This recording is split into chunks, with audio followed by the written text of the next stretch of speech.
When you look up videos of Brunei on YouTube, the usual words associated with it are boring or strict. But what else do we know about Brunei aside from it being an oil-rich Muslim country led by a sultanate? Is it really that boring to live in Brunei or to visit as a tourist? And just how much is the cost of living here?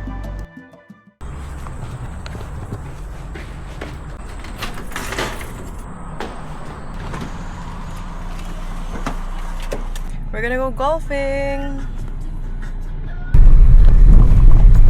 You can see the writings are in Arabic, but that's Jawi. It's Arabic script, but Malay words in Arabic script. So magtatapon muna siya ng basura.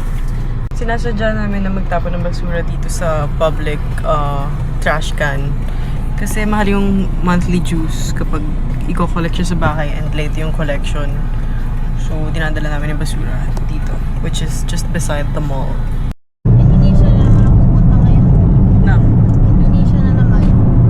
Last time I was here, hindi pa siya marunong mag-drive. 2 years ago. Ngayon, magaling na siya mag-drive. So proud.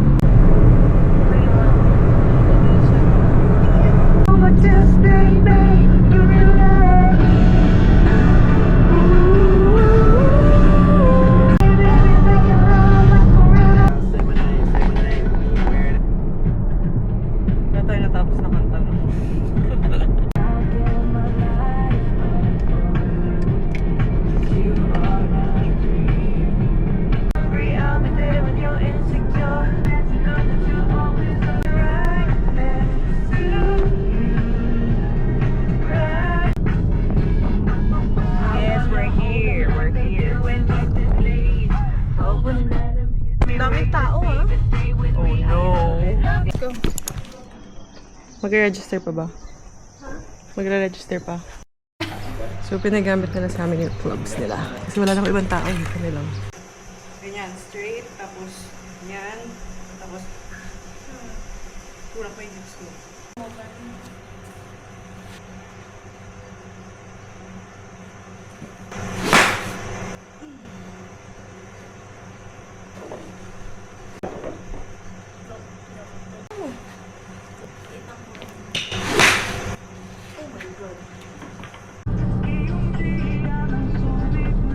We're gonna go to an Indian grocery so you guys can see what itsura. Para lang siyang mini mart. Diba? Mini mart yung equivalent sa atin.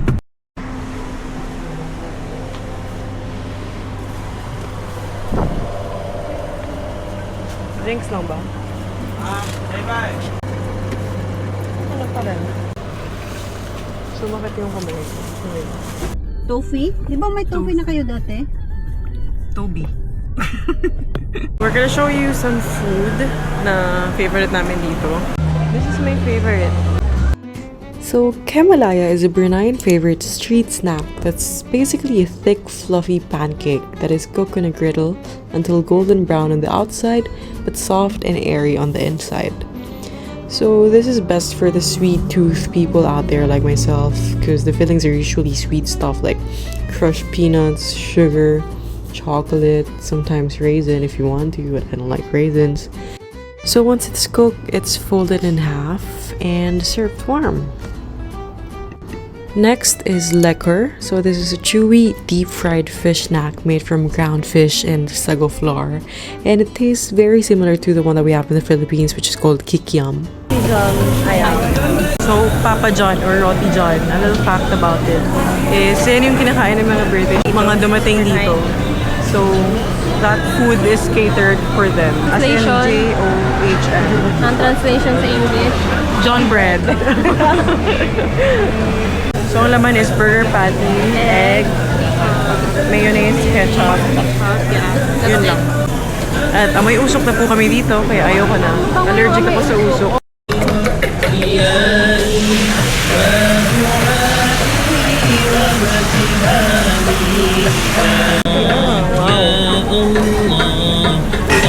Ganyan pala po.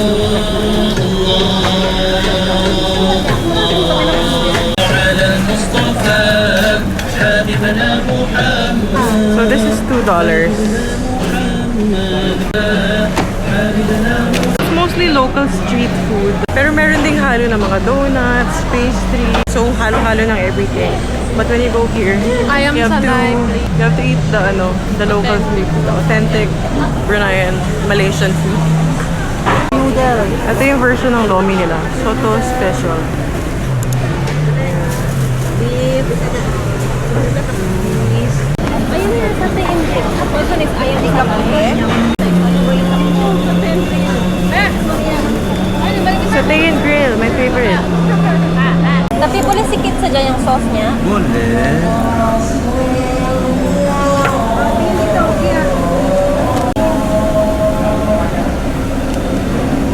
Nine sticks. Thank you. Diba ano? Nasi katok kambing. Hello.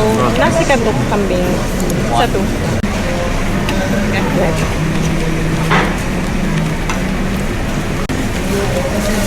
Iwan ko na. Satu. Ah, anong tayo? Milo. Ayam sayap. $5. Magkano to? $1. 43 pesos per 1 cup. It's dinner time. Ito yung dinner namin. Hindi na kami kakain sa bahay.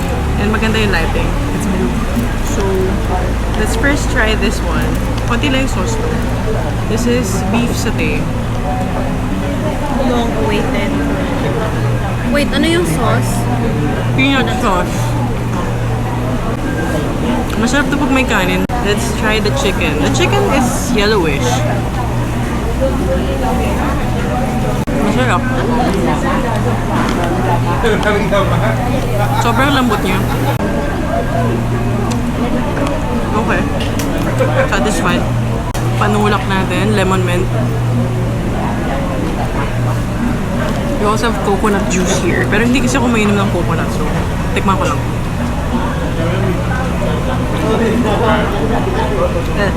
Chicken wing.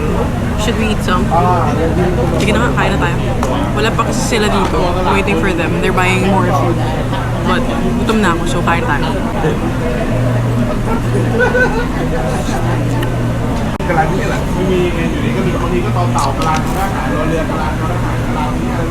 Ano naman ang nasi katok? Sabihin natin. So rice, sambal sauce, yung maanghang, tsaka yung red. Ano yung red sauce?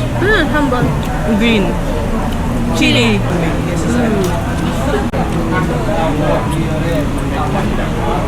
Ang basura mo.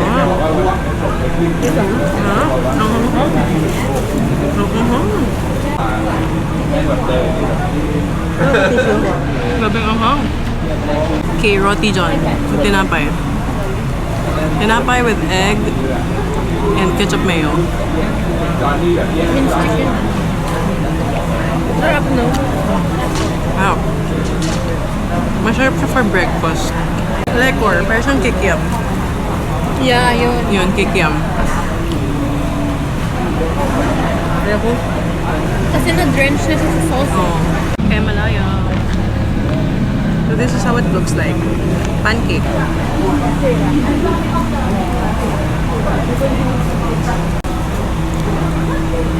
Padas ka.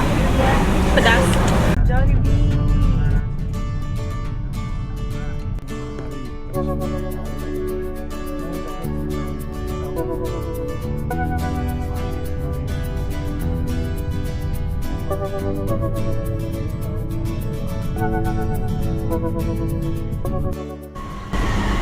Souvenir shop.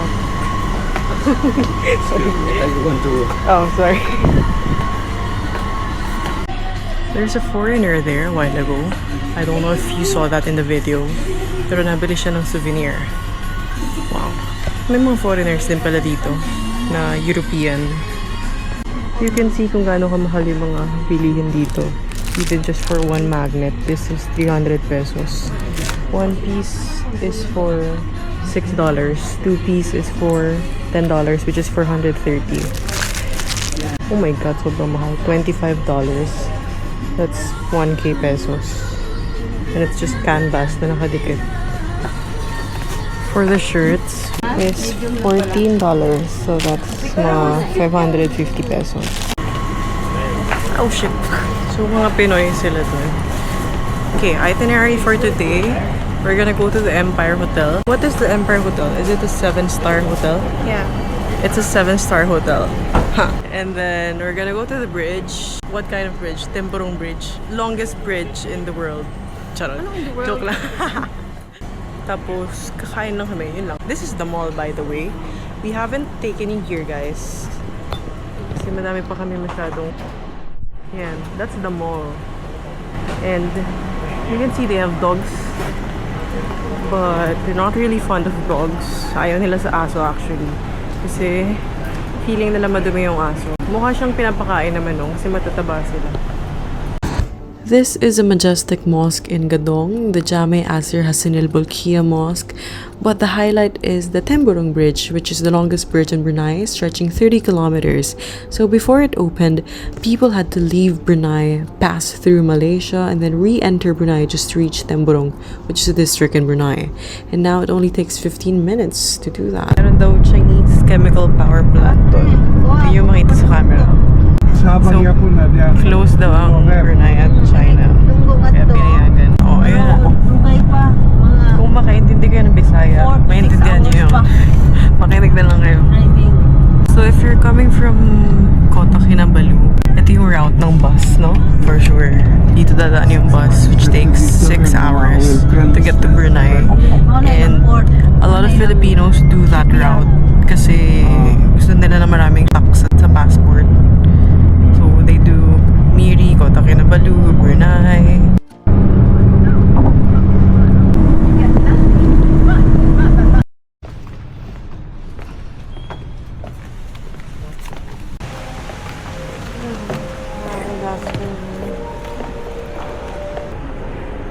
And it's so nice and fancy. So this is owned by the Sultan. Everything that you can see that's colored gold is actually made out of real gold. This hotel offers luxury starting from approximately $166 per night for a superior room. And if you want to go all in, they have garden villas and ocean villas that range from $740 to $890 per night. This is the restaurant, the buffet in the morning. The high tea. Hindi pa rin ba? Hindi. Sa baba pa yun. Gonna head out to the pool. As far as I know, they also have like a driving range na sobrang mahal, $100, $120 per range.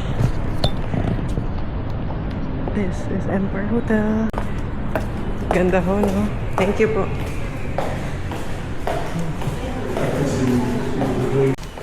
Ganda.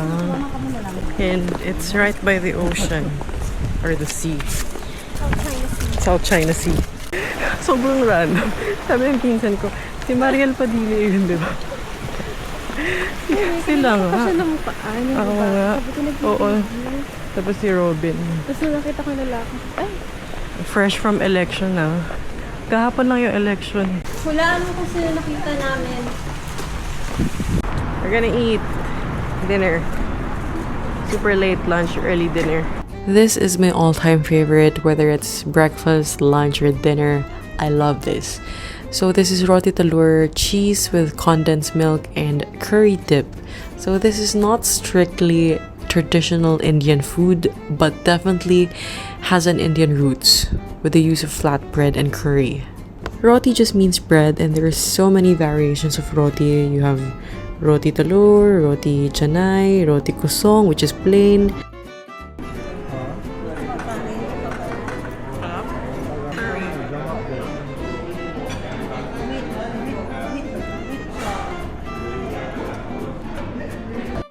This is teterik. Te means tea and terik means pulled because of the motion of pouring it back and forth between 2 cups. This is iced lemon tea and chuchur sayur, which is basically just a vegetable fritter.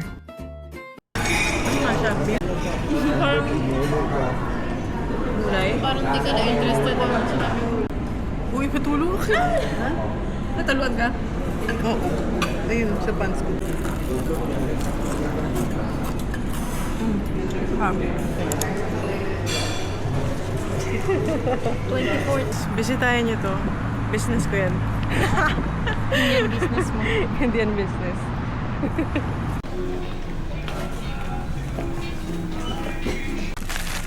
So, hindi namin alam bakit kailangan pa bumili ng marami dito.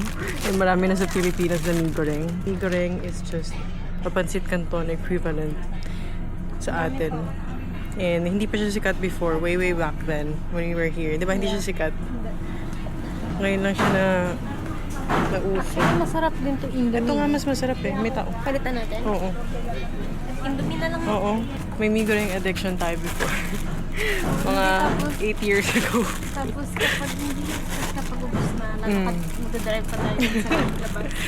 Tapos every midnight, nagluluto kami ni mee goreng. Kaya pataba kami ng pataba. Pagandahan pa ng presentation. Memories. Ito is ipapadala lang sa Pilipinas. Imagine, nagbayad ng magkano para sa bagahe. Para mag-uwi ng mee goreng. Na meron naman sa Pilipinas. $12.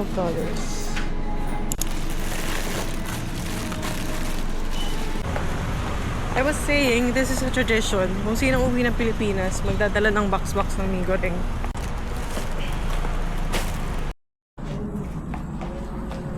Time to feed the cat. Stray cat lang yan. Pero pinapakain namin. Oh, cat food mo, oh.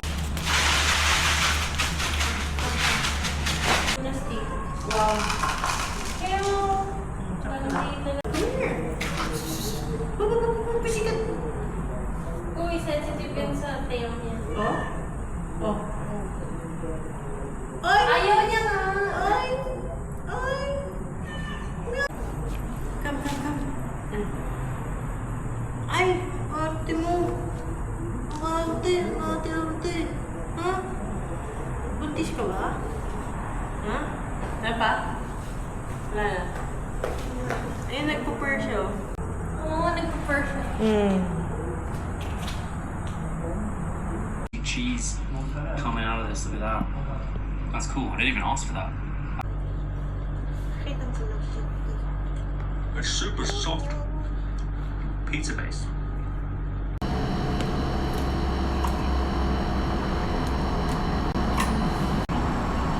This is outside. I told you. Looks like a province. Pasok muna natin to. This is cheese tofu. Binili lang namin sa grocery. And this tastes like the SNR fish tofu. Cheese tofu. But it's made out of fish. Anyway. Yeah, magkalasa lang sila. Oh shit. Oh my god. If you buy one pack like this size in SNR, it's gonna cost almost 500 pesos. But here, we got this for 140 pesos. So, that's a huge difference. Well, groceries are far cheaper here. Kapag parang Emelus type of grocery yung binilhan mo dito sa Brunei. But if it's the SM or the Makati supermarket grocery, syempre mahal. So there are just different levels of groceries depending on your financial status or economic status.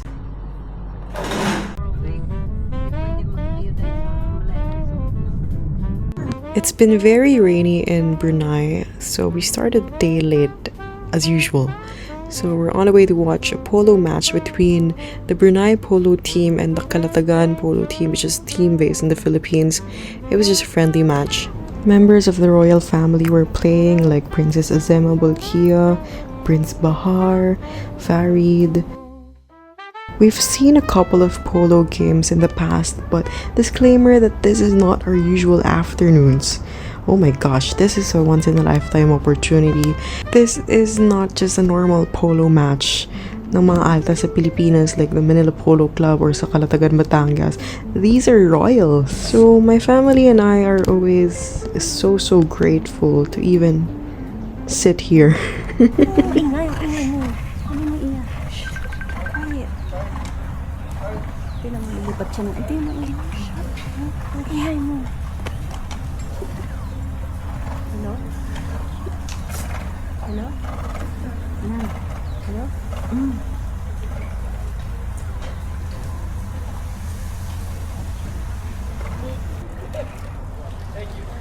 Ikutin niyo, Farid.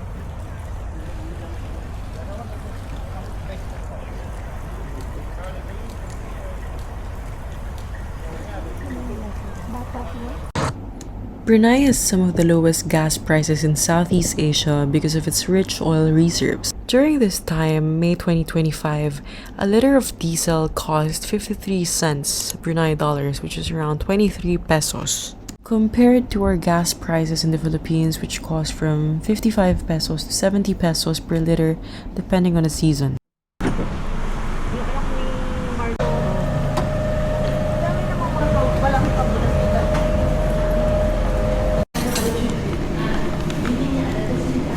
Ano yun? Isang buong chicken? Parang chicken wing?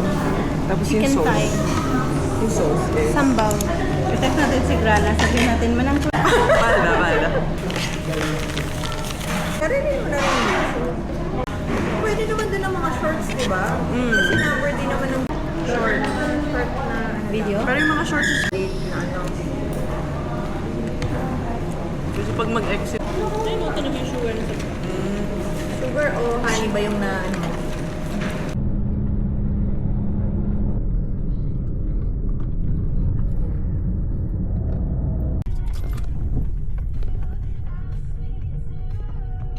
Bye-bye. Bye-bye. We're in Jerodong.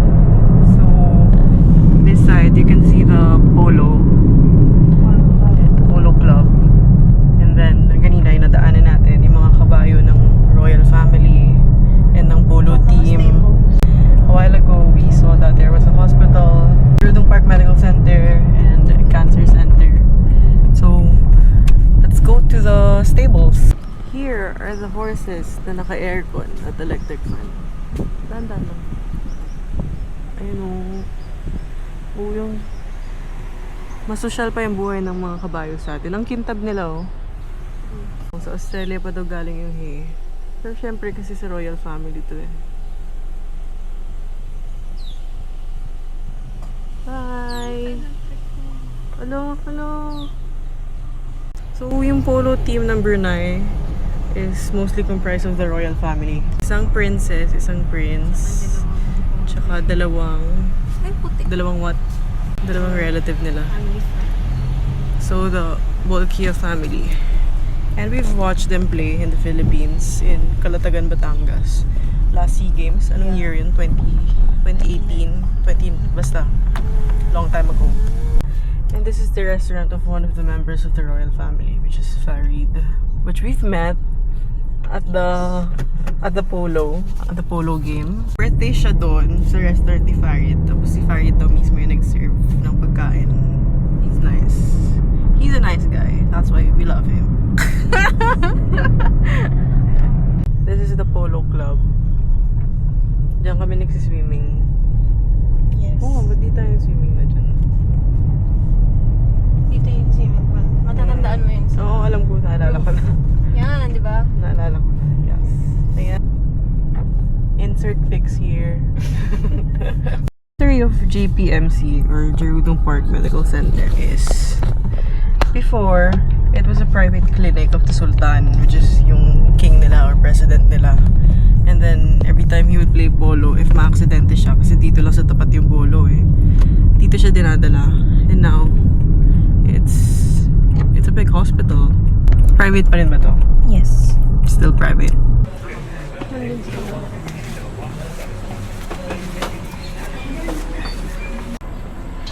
Isang piring daw. Kilo pala eh. So, Tanga sila. $4 per kilo. Okay. 680, so parang siyang 280 pesos. Ganyan na karami. Mahal ba yun? Thank you. Ito parang 280 pesos din. Oh, tapon basura. Ito yung public trash can. Malayo na to sa bahay natin.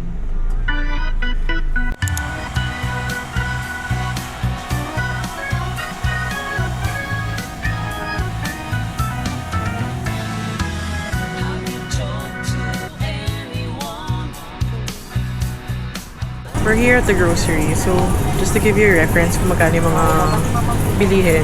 Yakult is 350, so 150 pesos. Mahal, oh my god. Yung masarap po. Yung kinakain ni Papa po.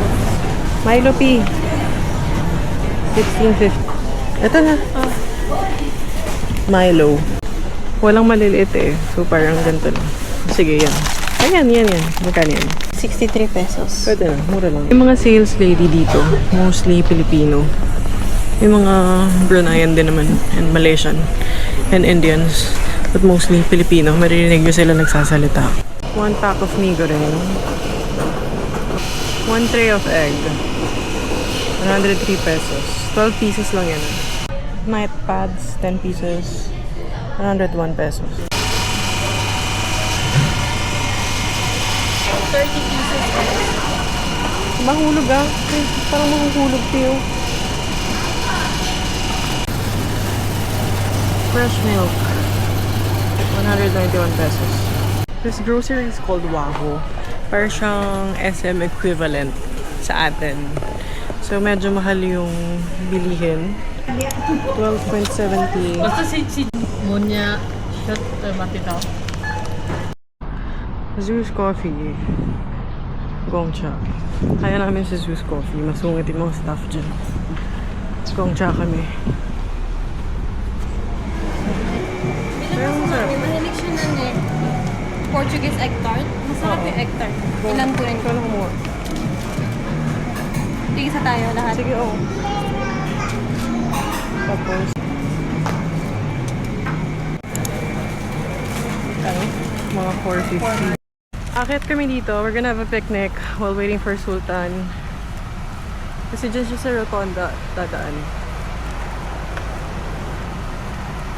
Sultan Bolkiah amazingly does rounds in Jerutong in this specific roundabout around 4:15 p.m. or 4:30 p.m. sometimes. So we were waiting for him.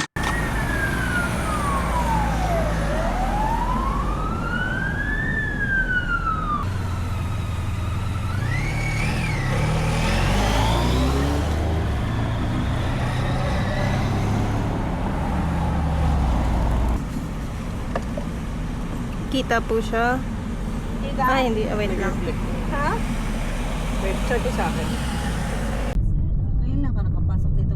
May asara na tayo. Buong asara yan. Pero saan ba yung main?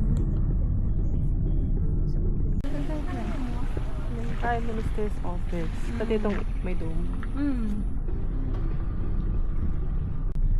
Sarado na yun. Boleh? Ada talokong? Ada baju? Mana tempat na baju? Kanan, itu, kiri, tiga, dua, salah. Okay, ma. Thank you. Yung macam talokong. This one is only for the...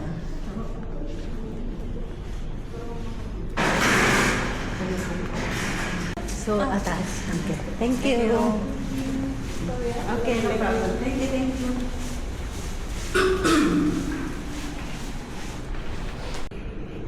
We're just not sure if we're allowed to enter here kasi walang nagbabantay. So, dahan-dahan lang kami.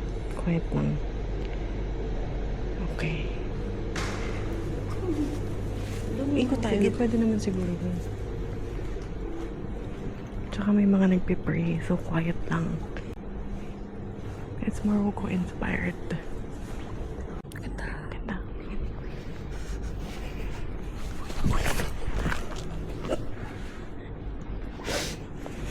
Matagal ko na gustong pumunta dito, pero hindi namin kasi alam kung pwede bang pumasok sa loob. Pwede naman talaga pumasok sa mosque. Oo, kahit pero hindi ka ano. Wala silang robe na available for non-Muslims. Pero sa ibang mosques, meron. Dito na ako makikipit. One na yan.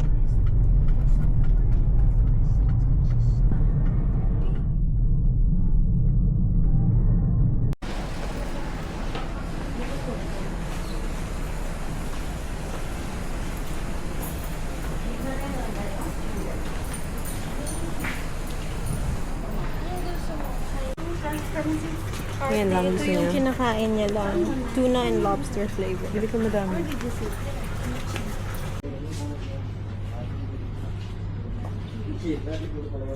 Naganap na ako. Bakit tatlo? Isa lang. Oh, Pumili ka na. yung color kasi.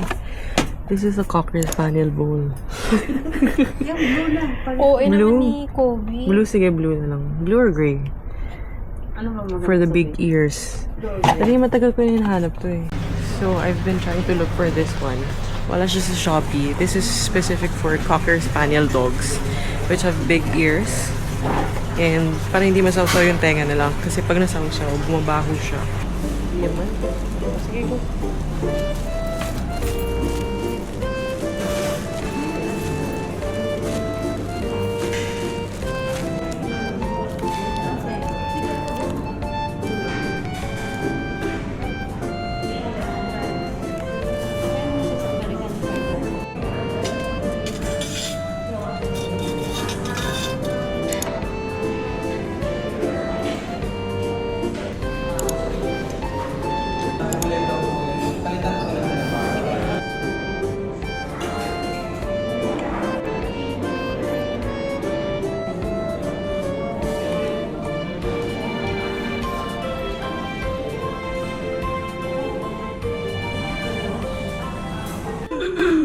Uy! Curious cat. Curiosity.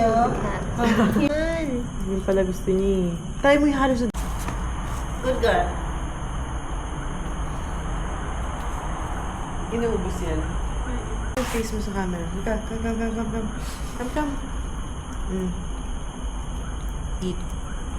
Eat. Then yeah, I'll be counting them out and then counting them back in for you, seeing what they're doing on the tyres and on the red stripe soft tyre. Formula 1 history, but looks absolutely awesome now this year in 2025. Mark your card, Franco Colapinto back in Formula 1, this time for Alpine, but